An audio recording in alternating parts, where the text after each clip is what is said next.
आज की जो महापंचायत बड़ी शांति के साथ संपन्न है और जो गोहत्या जो मेवात में होती है वो गोहत्या ना हो और गोहत्या ना हो इसके लिए हरियाणा के जो हमारे जो यहाँ मेवात के 3 विधायक हैं उन्होंने भी समर्थन किया है कि हम भी गोहत्या का विरोध करते हैं, तो वो भी इस गोहत्या के खिलाफ हैं और आने वाले समय में मैं समझता हूँ गोहत्या मेवात बंद कर दी जाएगी और इसमें मेवात के बहुत से साथियों का समर्थन है। अच्छा, आप समझते हैं कि जो विधायकों ने चेतावनी दी थी कि गौरक्षक मेवात में नहीं घुसेंगे, नहीं तो अंजाम भुगतना पड़ेगा, शायद इसको लेकर ये शक्ति प्रदर्शन था?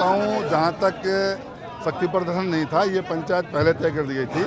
तीनों विधायकों ने आज से 3 दिन पहले जो स्टेटमेंट भी दी थी कि एक आवेश में आकर के उन्होंने जो स्टेटमेंट दी थी उस बात को उन्होंने कबूला भी और मैं समझता हूँ जब उन्होंने इस बात को कबूल किया तो हमारा इस बात में कहीं विरोध नहीं था और वो भी गोहत्या के खिलाफ है। गोहत्या को लेकर हरियाणा सरकार ने कानून बनाया है, तो विफल क्यों हो रही है हरियाणा सरकार? नहीं, हरियाणा सरकार विफल नहीं है, जो कानून बनाया है लागू करने में टाइम लगता है, लागू हो भी रहा है। जहाँ तक 19-20 जैसे होता है सिक्योरिटी जो गो हत्या करता हुआ जो पकड़ा जाता है उस पर 100% कानून लागू होता है। उसमें जो क्रूरल्टी एक्ट जो लगाने की बात थी लगता था जो उसमें गो हत्या नहीं करते हुए पाए जाते थे या वो मांस पकड़ा जाता था, लेकिन जो क्रूरल एक्ट जहाँ लगता है वो गो हत्या का एक्ट लगा करेगा उसमें लगातार टकराव बढ़ रहा है गो रक्षकों के बीच में और गो तस्करों के बीच में। नहीं देखो, जब कोई क्रिया होती है तो प्रतिक्रिया होती है।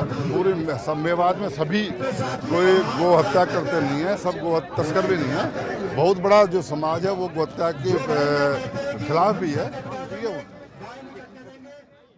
बनाए हैं उसके बावजूद गो तस्करी चल रही है, गोकशी चल रही है, क्या लगता है कि मनोहर सरकार पूरी तरह फेल हुई है? देखिए, अगर कानून बनाने का काम करा तो भी वो इसी सरकार ने करा है, हम इसको फेलियर नहीं कह सकते। लेकिन जो सबसे बड़ी बात है, जो यहाँ का जो प्रशासन है जिसको कानून को इम्प्लीमेंट कराना चाहिए वो अभी फेल है। सिस्टम पर अभी भी सरकार का पूरी कमांड नहीं है और सरकार के आदेश की अभी पालना नहीं हो रही है।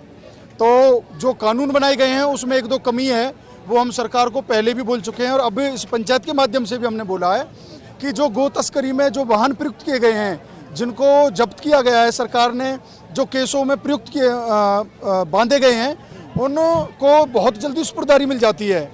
उनको बिल्कुल सुपुर्दारी नहीं मिलनी चाहिए, वो वाहन जब्त होने चाहिए। और जो गो तस्करों के खिलाफ जो मामले दर्ज हुए हैं, जो अभी तक भी उसमें भगोड़े हैं, जो अभी तक पकड़े नहीं गए, उनके लिए जल्द से जल्द एक फोर्स को बढ़ा करके उनको गिरफ्तार करने का काम करें। और जो मामले अभी भी कोर्ट के अंदर लंबित पड़े हैं उन पे जल्द से जल्द फास्ट ट्रैक कोर्ट बना करके उन कानूनों में, उन केसों में निर्णय आना चाहिए ताकि गो तस्कर और गो हत्यारों को जल्द से जल्द सलाखों के पीछे भेजने का काम करें। देखिए, ये लोकतांत्रिक देश है, लोकतंत्र से चलता है और यहाँ अभिव्यक्ति की आज़ादी के नाम पर बहुत लोगों ने जिन कितने गंदे गंदे बयान दिए, लेकिन फिर भी हमारे इस मंच के माध्यम से ऐसे भड़काऊ भाषण कोई नहीं दिए गए। ये जनभावना है, हिंदू भावना। जब यहाँ गाय कटने की बात आती है तो यहाँ के जो खून में वो उबाल आता है और हम फिर भी कानून को, लॉ एंड ऑर्डर को मानने वाले लोग हैं। हम फिर भी सरकार से और प्रशासन से आग्रह करते हैं कि जल्द से जल्द इस पंचायत की मांग को पूरा करें और इस मेवात के अंदर बढ़ रही गो हत्या को रोकने का काम करें। हाँ, बिल्कुल निर्णय लिया गया है। मेवात के अंदर जो अभी 10 दिन पहले एक FIR लॉन्च करने का कार्य प्रशासन ने किया है, वो FIR वापस होनी चाहिए। ये हमारी मांग प्रस्ताव में रखी गई है, हमारी कमेटी ने मांग की है। और यदि नहीं होता है तो फिर सरकार और ज़्यादा केस दर्ज करने के लिए गोरक्षकों के खिलाफ तैयार रहे। हम जेल भरने का काम करेंगे। हरियाणा के अंदर मेवात में जो सबसे ज़्यादा गौ हत्या हो रही है उसको रोकने के लिए जो अभियान चला है, इस अभियान को हम रुकने नहीं देंगे।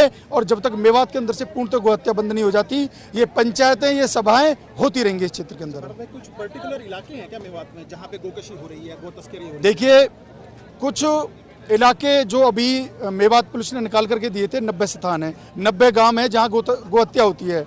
लेकिन मैं आपके चैनल के माध्यम से बताना चाहता हूं कि पूरे मेवात के अंदर गो हत्या अगर 90 गांव में होती है तो गाय का मांस खाने वाली पूरी मेवात है। पूरे मेवात के गांव के अंदर बीफ की सप्लाई होती है।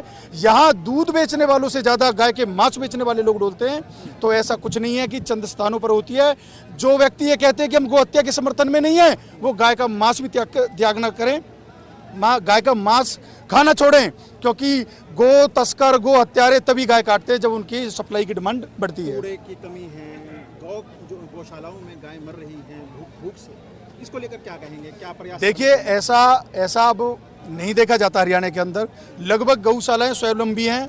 वो चाहे तूड़े का भाव आज कितना भी महंगा हो गया है, ये हिंदू समाज इतना गरीब नहीं है कि जो गौ माता को तड़पने देगा, मरने देगा।